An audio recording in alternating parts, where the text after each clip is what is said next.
Bismillahirrahmanirrahim. Assalamualaikum warahmatullahi wabarakatuh, teman-teman. Ketemu saya lagi dalam Geofisik Series, masih dalam metode seismik eksplorasi, dan melanjutkan video sebelumnya mengenai seismologi. Untuk kali ini, saya ingin berbagi mengenai dasar-dasar dari gelombang seismik, teman-teman. Ini penting karena pemahaman mengenai hal-hal yang basic itu akan menjadi kerangka dasar berpikir kita untuk memahami hal-hal yang sifatnya lebih advance, teman-teman. Jadi gelombang seismik yang mau saya terangkan yaitu panjang gelombang, frekuensi, amplitude, dan fase, teman-teman. Ini sangat penting sekali untuk kita memahami metode-metode dari seismik eksplorasi, teman-teman. Sebagai catatan, karena ini hanya bersifat pemahaman, yang tentu saja saya bisa salah, maka saya terbuka untuk kritik dan koreksinya, teman-teman. Oke, terima kasih. Jadi, outline kita hari ini, saya ingin mengulang kembali apa pengertian dari gelombang seismik. Selanjutnya, mendefinisikan apa itu panjang gelombang, apa itu frekuensi, amplitude, dan fase. Selanjutnya, pengertian mengenai parameter-parameter gelombang seismik ini akan kita lihat di gelombang seismik yang kita rekam di permukaan. Bentuknya seperti apa di seismic trace. Itu, teman-teman. Oke. Jadi gelombang seismik itu adalah sebuah energi yang merambat ke bawah permukaan bumi yang kemudian dipantulkan dan direkam oleh alat perekam di permukaan. Bisa itu geofon, hidrofon, atau seismograf. Seperti itu, teman-teman. Sedangkan sumbernya bisa berasal dari alam, seperti gempa bumi, aktivitas erupsi vulkanik atau gunung berapi, dan juga bisa juga dari pergerakan magma di bawah gunung berapi. Selanjutnya bisa juga dari runtuhan material di bawah permukaan bumi atau di bawah laut, seperti itu, teman-teman. Dan selanjutnya sumber yang berasal dari manusia, artinya sumbernya itu sumber aktif, dibuat oleh manusia itu sendiri. Untuk di darat seperti kita bisa meledakkan dinamit, kalau di laut kita bisa pakai air gun, dan di gurun bisa pakai vibroseis, seperti teman-teman. Jadi ini contoh atau kartun dari sebuah gelombang gempa yang menjalar ke bawah permukaan bumi yang direkam oleh stasiun-stasiun penerima di atas permukaan bumi, kemudian ditampilkan dalam sebuah seismogram. Ini adalah sinyal-sinyal atau pulsa-pulsa gelombang seismik. Gelombang P akan tiba terlebih dahulu, diikuti oleh gelombang S, dan selanjutnya gelombang permukaan, teman-teman. Kemudian diproses dan diinterpretasi seberapa besar gelombang gempa itu, di mana terjadinya, dan impact-nya seperti apa. Jadi itu salah satu contoh gelombang seismik yang menjalar dari gelombang gempa. Oke, selanjutnya ini adalah contoh gelombang seismik yang dihasilkan dari erupsi gunung berapi. Jadi sama seperti halnya gelombang gempa, maka gelombang P akan tiba terlebih dahulu, dilanjutkan oleh gelombang S dan gelombang permukaan. Ini adalah sinyal-sinyal dari gelombang seismik, teman-teman. Uniknya di sini, di erupsi gunung berapi, kita bisa melihat karakter dari fluida atau magma di bawah permukaan bumi, seperti teman-teman. Dan ini didasarkan dari karakter gelombang es yang tidak menjalar di fluida, seperti itu teman-teman. Oke, selanjutnya ini adalah kartun dari aktivitas manusia atau survei seismik di laut. Ini menggunakan air gun, teman-teman.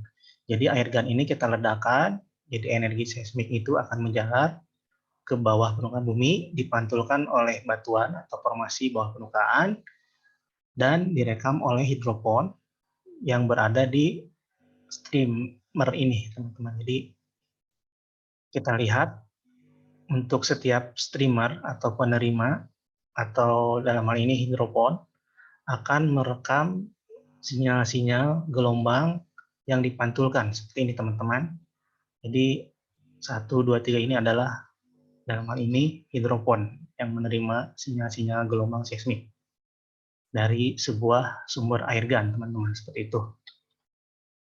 Untuk kartun ini ada sesi tersendiri, insya Allah untuk videonya ini masuk ke cara pengambilan data seismik eksplorasi.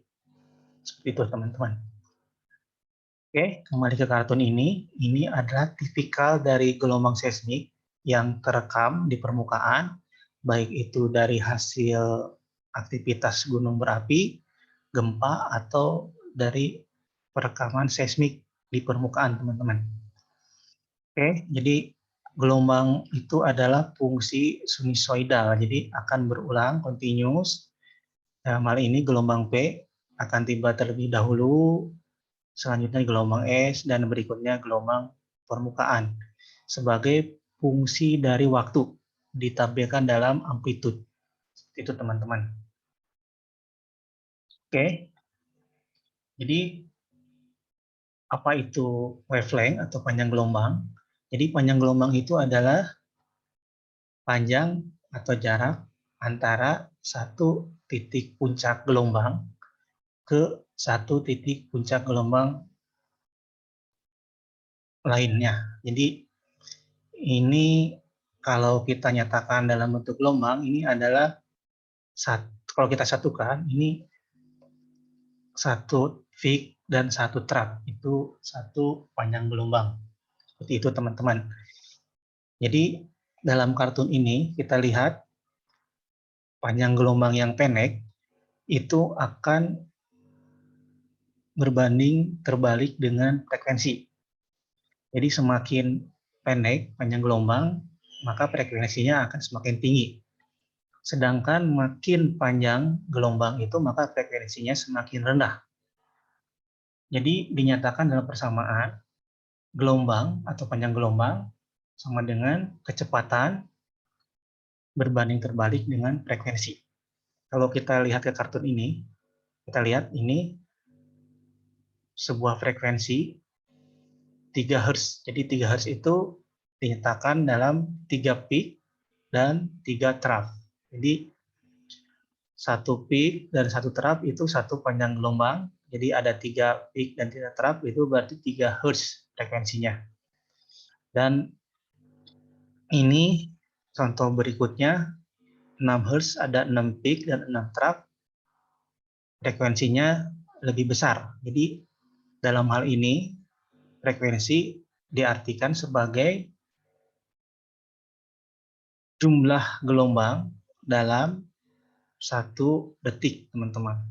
Jumlah gelombang yang menjalar dalam 1 detik. Itu, teman-teman. Sedangkan amplitude diartikan sebagai ketinggian dari puncak gelombang yang akan berhubungan dengan kekuatan atau strength atau power dari sebuah gelombang. Jadi amplitudenya makin besar, maka semakin tinggi peak-nya ini, teman-teman. Seperti itu.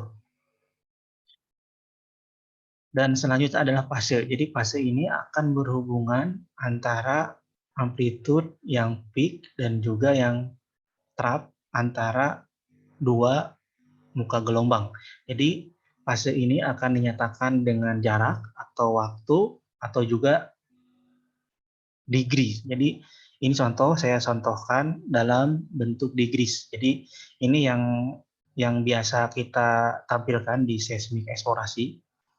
Jadi artinya ini yang merah ini adalah sebuah gelombang sinusoidal yang menjalar itu akan berbeda fase dengan yang warna biru, teman-teman. Ini ada terjadi perbedaan atau shifting fase sebesar 90 derajat dari sini ke sini, teman-teman. Jadi kalau kita sebut dua gelombang ini, kita sebut tidak sepase atau berbeda fase, seperti itu, teman-teman. Jadi parameter-parameter panjang gelombang, frekuensi, amplitude, dan fase ini sangat penting untuk kita pahami karena istilah-istilah ini akan mendasari